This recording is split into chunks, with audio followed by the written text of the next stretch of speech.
Buenas tardes a todos y Adelante. todas.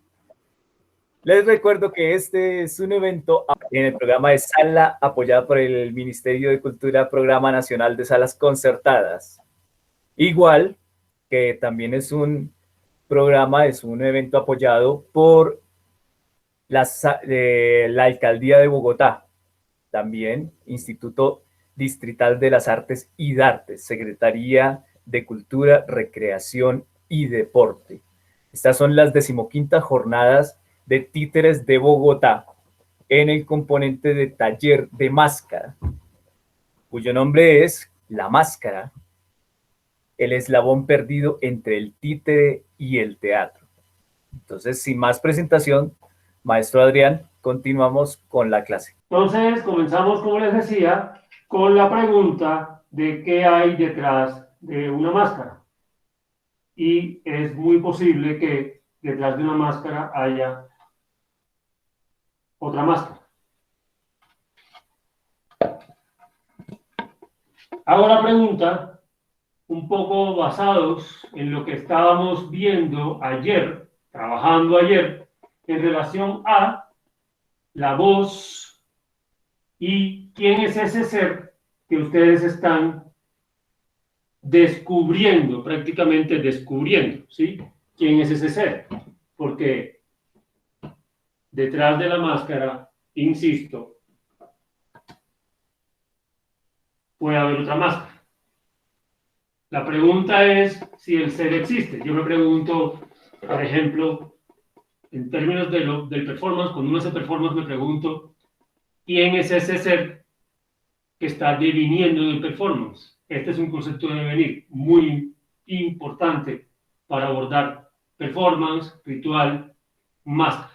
La pregunta por el quién es, en términos de una identidad, puede que nos lleve a otra identidad y que finalmente, detrás de una máscara, siempre haya otra máscara. Siempre haya otra máscara.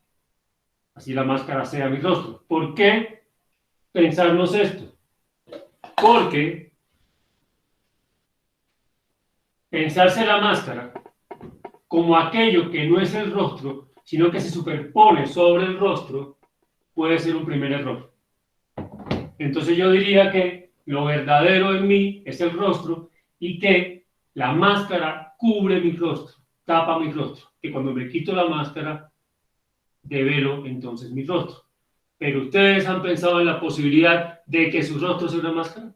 Y no una máscara como la apariencia, como la falsedad, como aquello que se viene hablando incluso en términos bien occidentales con respecto a es que la máscara nos niega una identidad real, falsea, etcétera, que también es una posibilidad porque en términos rituales también hay un juego con el ser y el no ser que tiene que ver con una noción, pero no sé si la idea de falsedad es tan clara en ese sentido.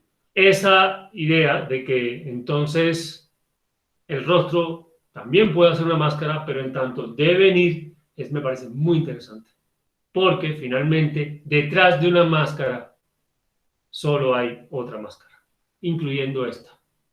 Y sobre la máscara, pues pueden haber muchas máscaras. La pregunta entonces es, ¿y detrás de esta qué hay? ¿O quién está? Digamos que la máscara es ese espacio liminal entre realidades. ¿No será eso el rostro también? Digamos que yo, si me pienso como ser esencia espiritual, ¿soy un ser con rostro? ¿Será que mi esencia tiene rostro? Entonces puede ser que sí, puede ser que no. Puede ser que sea el devenir de mi esencia o sea la liminalidad de mi esencia. Tan máscara es esto como eso. Y por eso es que si tan rostro es mi máscara como máscara es mi rostro, podríamos pensar entonces en que esta máscara es también un rostro. La noción de devenir pone en cuestionamiento que un objeto sea representación de una realidad que sí es originaria. Esa idea se pone en cuestionamiento. Y justamente se pone en cuestionamiento porque el dibujo de un pájaro no es la representación de algo original que es el pájaro, sino que es un devenir pájaro. Quiere decir que el mismo pájaro deviene dibujo para devenir en una realidad diferente, en una realidad propia en sí misma, que al mismo tiempo es liminal entre dos realidades. El devenir hombre-animal es una realidad liminal que ya no es ni el hombre ni el animal. Y eso pasa con la máscara, lo hablamos ya en el primer taller. Y yo quiero que pongamos en cuestionamiento eso porque cuando ustedes se colocan la máscara en el rostro, no se trata de pensar que el rostro es algo, es lo original y que la máscara es algo que cubre lo original, que cubre el rostro. No se trata de eso.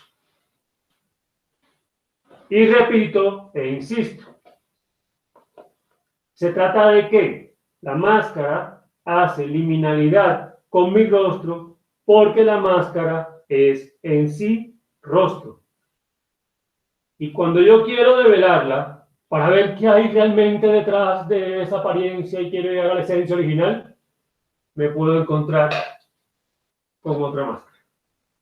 Y cuando quiero entonces liberar esta máscara,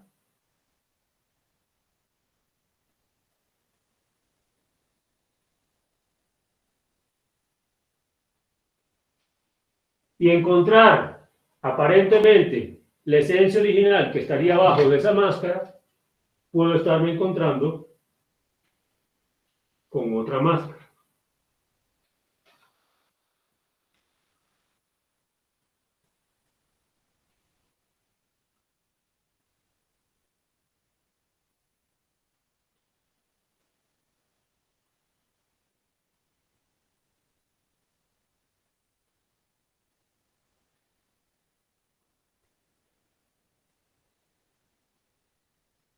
Y cuando quiero volver a liberar la apariencia y tratar de encontrar la otra máscara debajo de esta máscara, de nuevo, puedo encontrarme con otra máscara.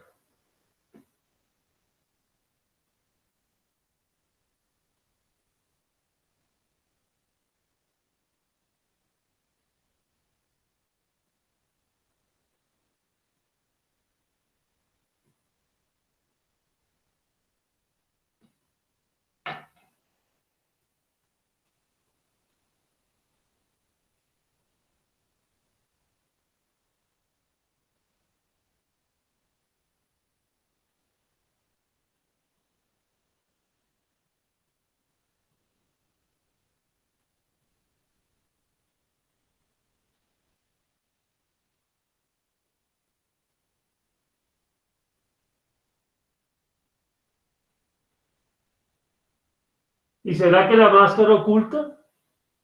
¿Será que la ropa oculta? ¿Será que nos estamos escondiendo? ¿O será que estamos develando?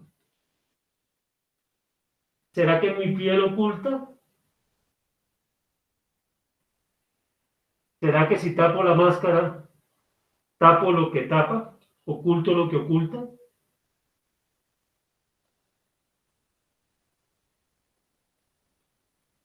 ¿Y qué oculta mi rostro?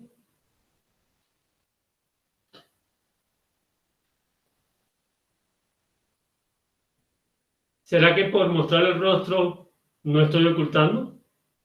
¿O qué significa ocultar? ¿Qué es lo original?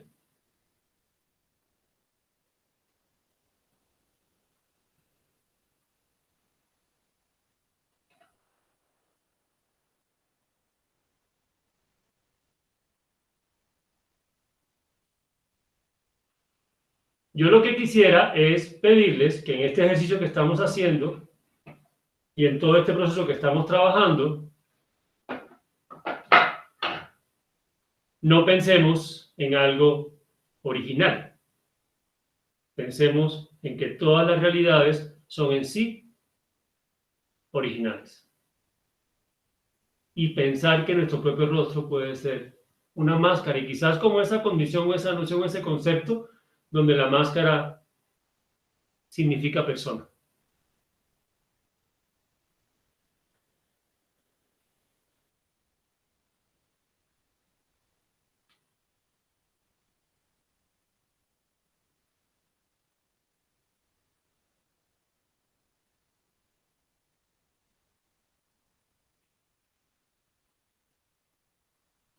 que es una actuación, que es una representación, que es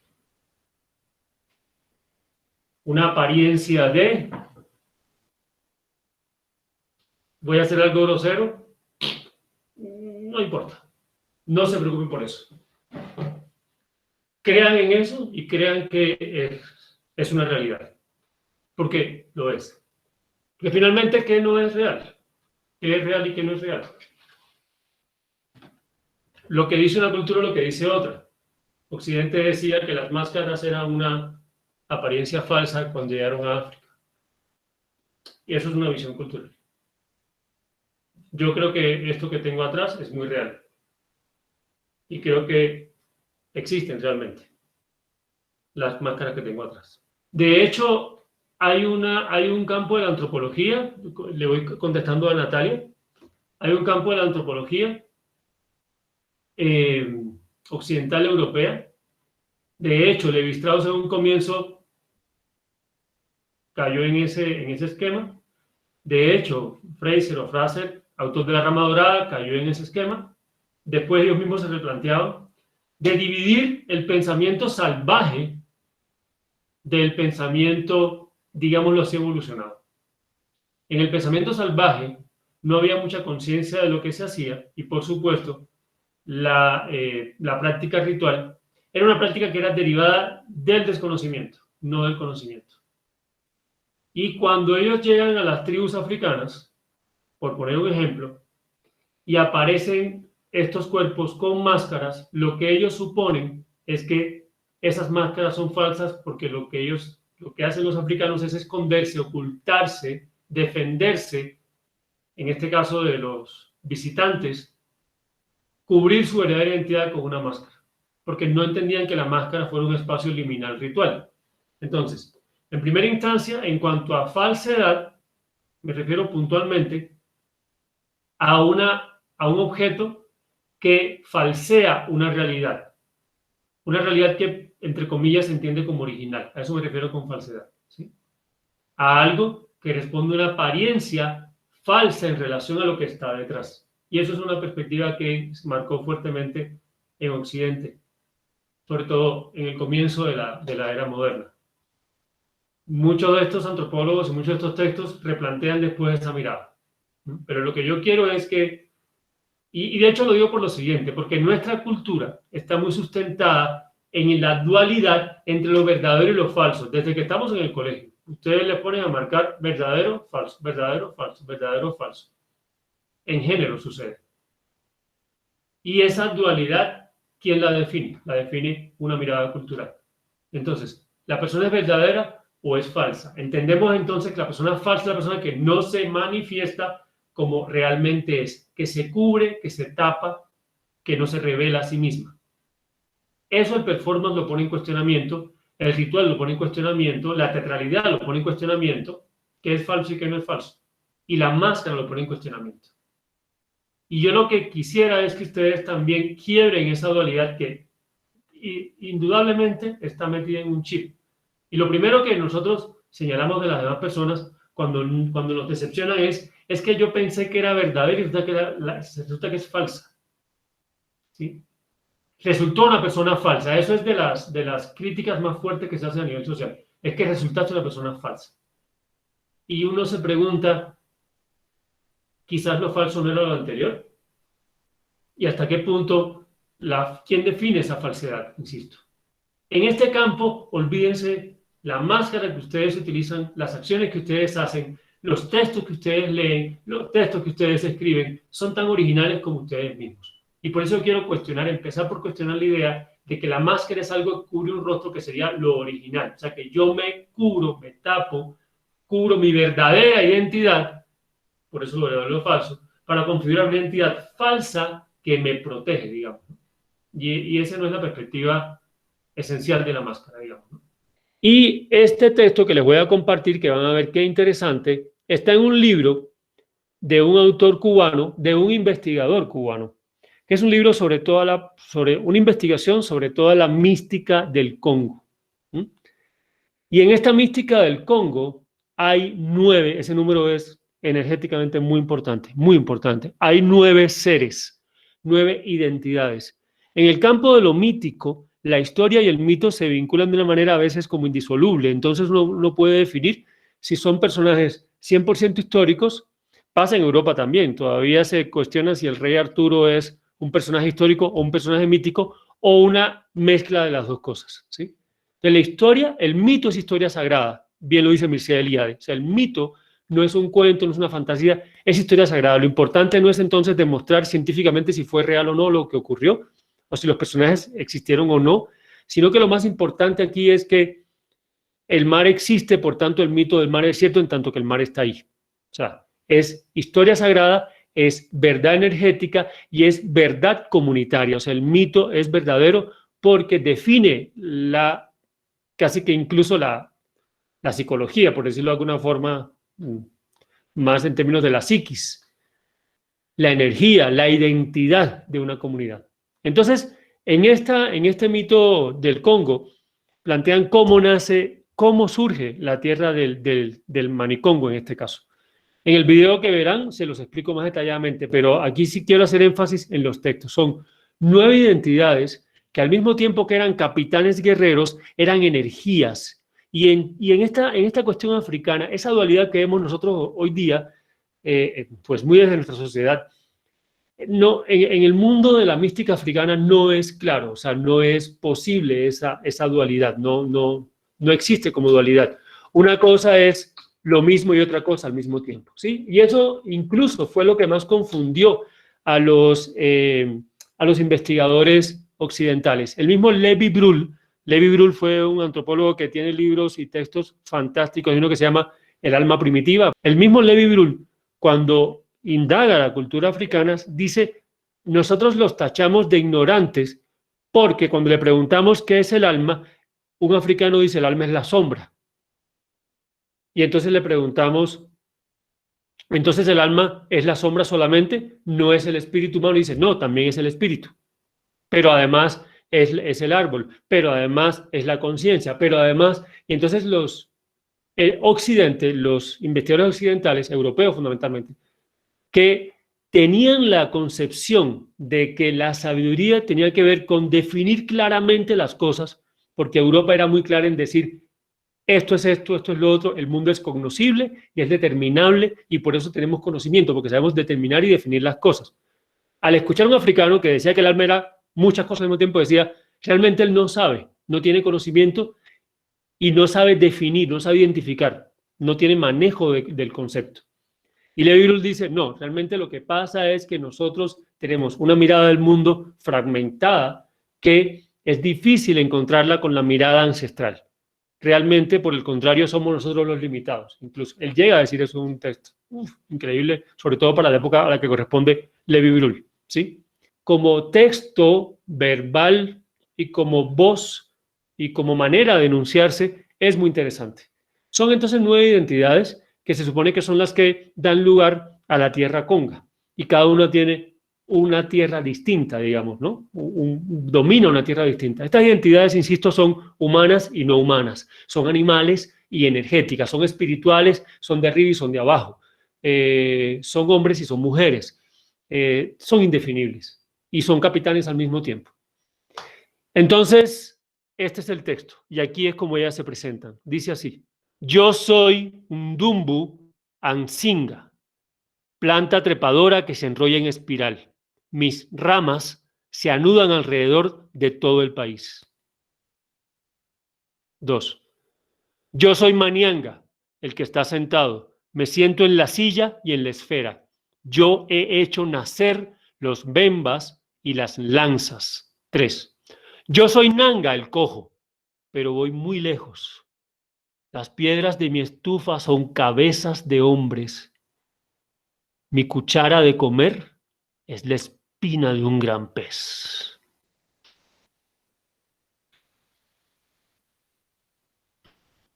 Yo soy el jefe Macuncu, aquel que todo lo derrumba.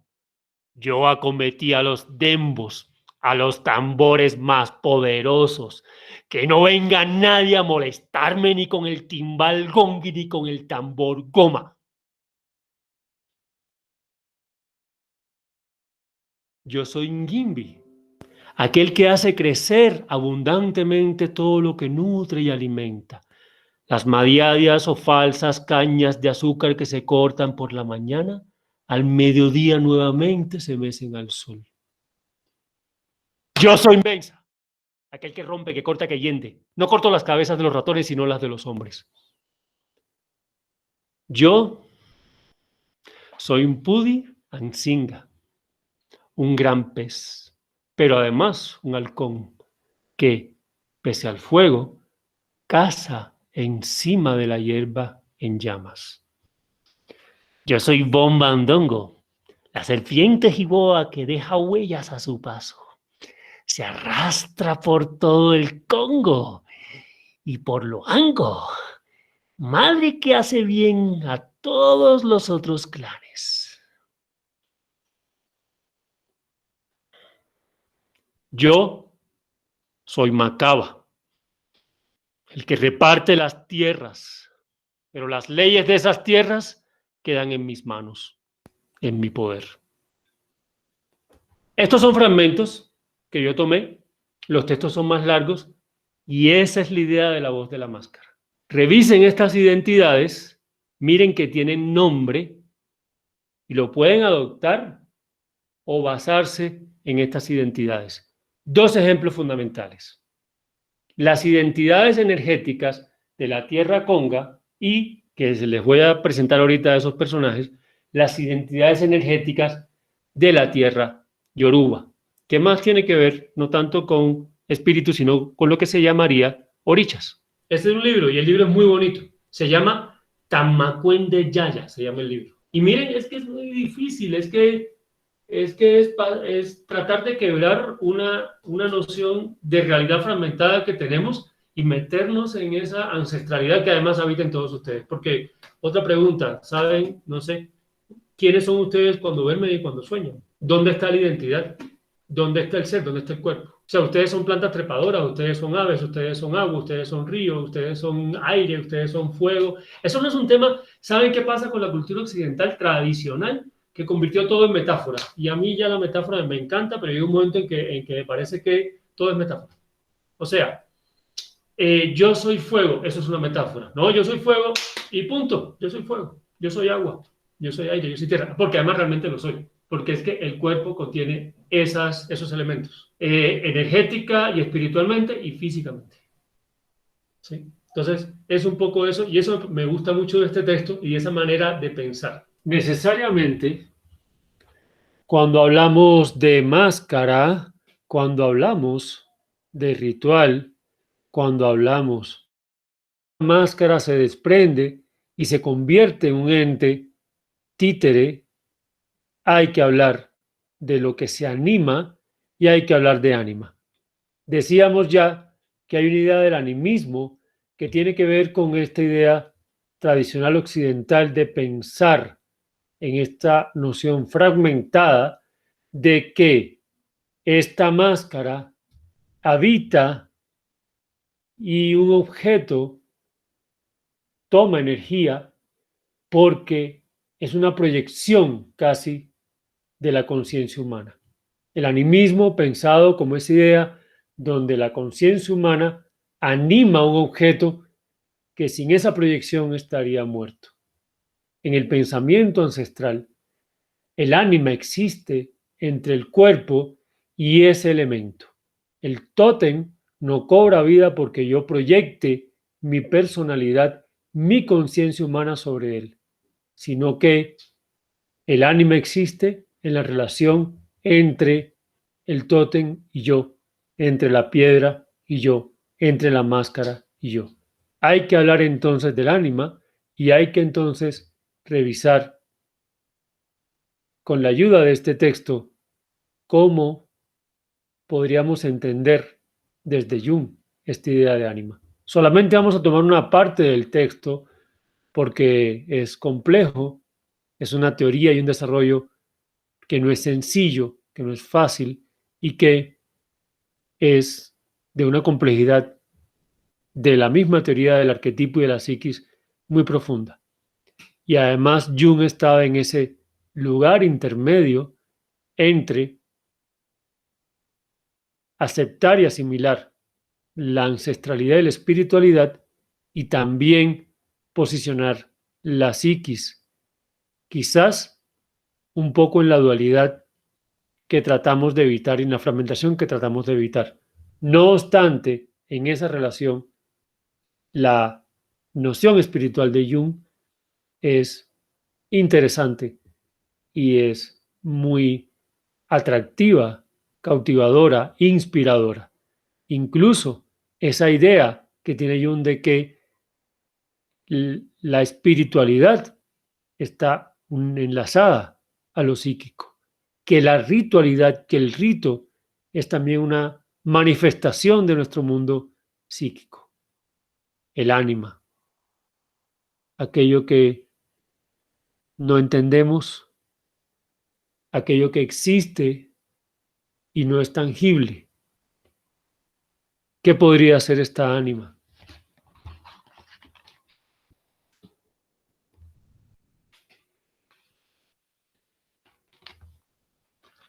Ánima quiere decir alma y designa algo muy maravilloso e inmortal.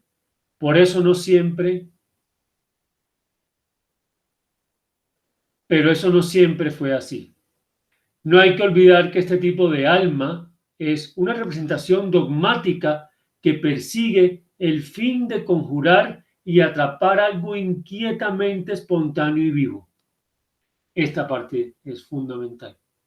No podemos partir de una noción de ánima que entienda o que asuma un dogma como el alma que intenta controlar y definir algo que es inquietantemente espontáneo y vivo. Muy importante esa idea. Pensar que el ánima, que también puede ser la máscara, es algo inquietante y vivo. Por eso hablamos de que es una realidad que puede partir de nosotros y así todo no la controlamos. Inquietante y vivo. Pensar en el ánima como ese ser que existe, que está en nosotros, pero que también es autónomo, como algo inquietante y vivo, es muy interesante.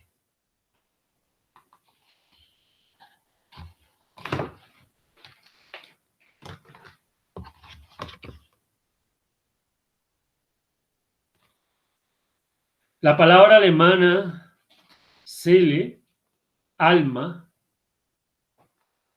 tiene, a través de la forma gótica, sa igualó un parentesco muy cercano con la voz griega que quiere decir agitado, inmóvil, irisado. Algo así como una mariposa. Fantástico. Pensar que incluso cuando saco esta máscara de mí, es un devenir de mí mismo y se libera y vuela como una mariposa. Y se mueve y vive y habita y respira.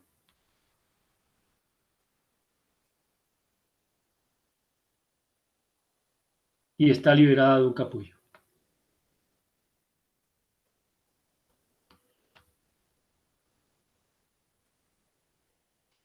Algo así como una mariposa que se bambolea ávida de flor en flor y vive de miel y de amor. Asimismo, un ser animado es un ser vivo.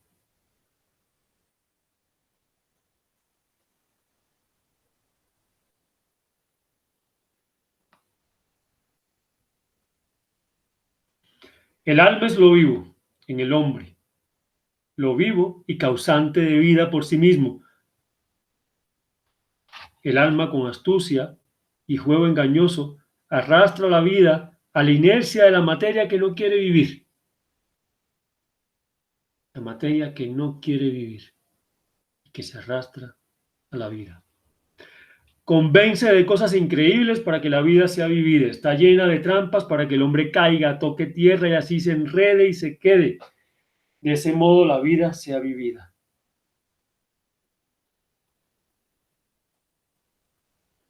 Pero tener alma es el atrevimiento de la vida, porque el alma es un demonio dispensador de vida, que juega su juego élfico por debajo y por arriba de la existencia humana. Y por ello, dentro del dogma, es amenazado y propiciado con penas y bendiciones unilaterales, que van mucho más allá del mérito que puede alcanzar el hombre. El ánima no es el alma del dogma. No es una ánima racionalis. Por eso decimos que no se logra con un control extremadamente racional donde yo intento desde mi mente, desde mi cabeza, dominar, controlar, regir, mandar, establecer un centro de poder y de control, porque hay una vida que es el ánima, que viene y va, y yo trato de atraparla y no puedo. ¿Por qué? Porque yo mismo no puedo atraparme, porque somos lo mismo, somos proyección. Es aquello de mí que es inalcanzable, inatrapable y que no se construyó en un concepto fragmentado ni de pensamiento, ni de conciencia, ni de razón pura. No existe la razón pura en el ánima. Por eso, cuando esta máscara se libere de mi propia cabeza, va a ser libre como una mariposa. Y me va a enseñar y me va a decir quién soy y quién no soy, o qué puedo ser o qué no puedo ser, o los enigmas que yo mismo no conozco.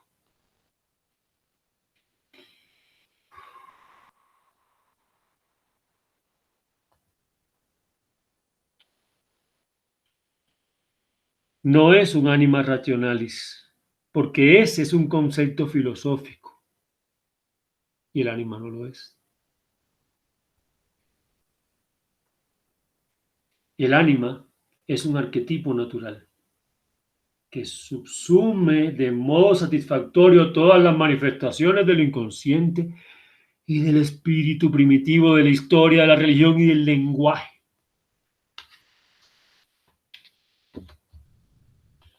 No es posible crearla. No es posible crearla. No es posible crearla. Yo no creo en el ánima. La descubro. No la voy a definir. La encuentro. No es posible crearla, sino que es el a priori de todos los estados de ánimo. Está antes de reacciones, impulsos y de todo aquello que es espontáneo en la vida psíquica. Es algo viviente de por sí.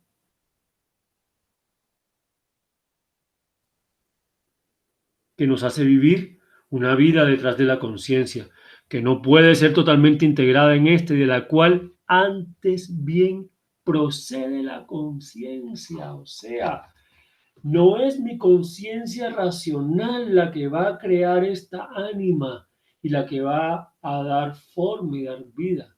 Voy a descubrir una vida que ya existía y que yo no conocía. De hecho, está antes de la conciencia y está antes de todos los estados de ánimo. Precede.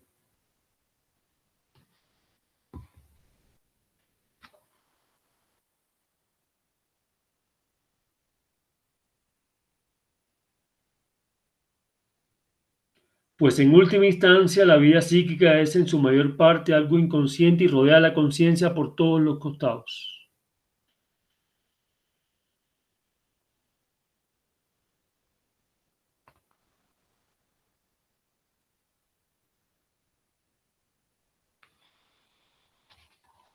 Con el arquetipo del ánima entramos en el reino de los dioses. ¿Cómo no hablar? Si hablamos del ánima, de animar, de dar vida, no es manipular. La vida no se manipula. El ánima no se manipula. El títere se anima. Pero ¿quién manipula a quién? La máscara se anima. Pero ¿quién manipula a quién? Pero además, inevitablemente estamos en el campo de lo metafísico, de lo ritual. La máscara tiene origen ritual. Puede haber sido utilizada después para muchas cosas, artísticas, no artísticas, el teatro, comunicaciones, pero el origen de la máscara es ritual. ¿Quién creó la máscara? ¿Quién crea la máscara? Y es un ánima, porque se anima. Un títere se anima una mano se anima. Esta mano es un ánima separada de mi conciencia centralizada. Todo lo que el ánima toca se vuelve luminoso, es decir, incondicionado, peligroso, tabú, mágico. Es la serpiente en el paraíso del hombre inofensivo, lleno de buenos espíritus y de buenas intenciones. Proporciona las razones convincentes contra la atención a lo inconsciente.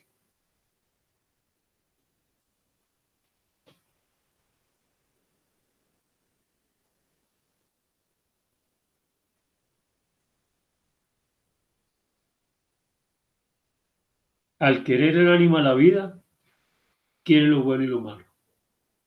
En el reino élfico de la vida no existen esas categorías. Tanto la vida corporal como la psíquica cometen la misma indiscreción de arreglarse mucho mejor y de estar más sanas sin la moral convencional. No existe lo bueno y lo malo. No existe. El ánima es conservadora y retiene en forma exasperante las características del humano más antiguo. Gusta por ello de aparecer con vestiduras históricas.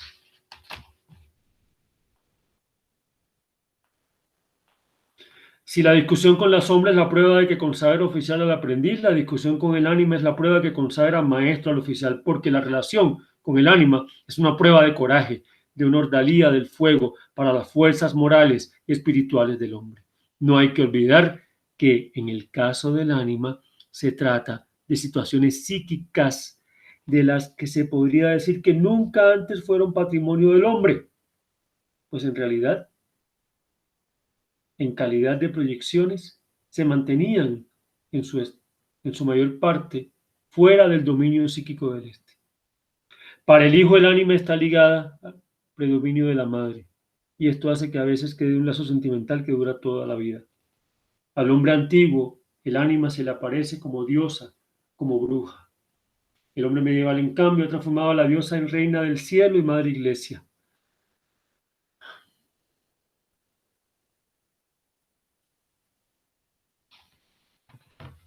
Pero el ánima no es ni buen animal. No hay dualidades, no hay fragmentaciones. Hay misterios ocultos.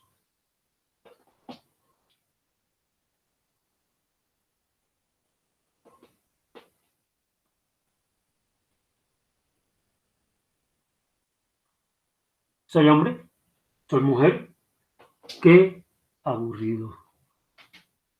¿Soy día? ¿Soy noche? ¡Qué aburrido! ¿Soy vida? ¿Soy muerte? ¡Qué aburrido! ¿Soy hombre? ¿Soy animal? ¡Qué aburrido! ¿Soy bueno? ¿Soy malo? ¡Qué aburrido! Soy un devenir. Soy un devenir que no es ni hombre ni animal.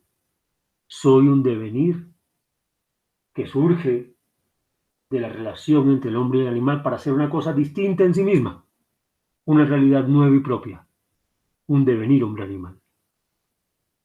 Soy cuerpo, soy máscara. ¡Qué aburrido! Soy un devenir, cuerpo-máscara, que ya no es ni cuerpo ni máscara. Soy un espacio liminal. Soy algo enigmático. Y allí es importante revisar el concepto de devenir. Soy ave, soy rostro, soy sol, soy luna. Soy las dos cosas y no soy ninguna de ellas por separado.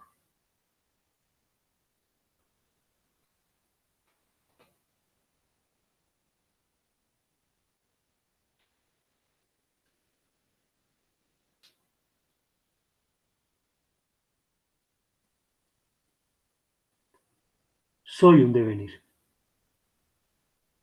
No hay dualidades.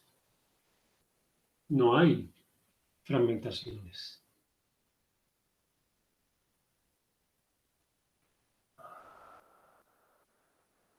Hay que descubrir. Hay que dejar de ser para volver a ser. Vamos a revisar entonces el concepto de devenir hombre-animal, porque el chamán no actúa al jaguar, el chamán deviene jaguar. Y el jaguar deviene en él, para los dos devenir en otra cosa, que no es ninguno de los dos por separado. ¿Dónde está el ser?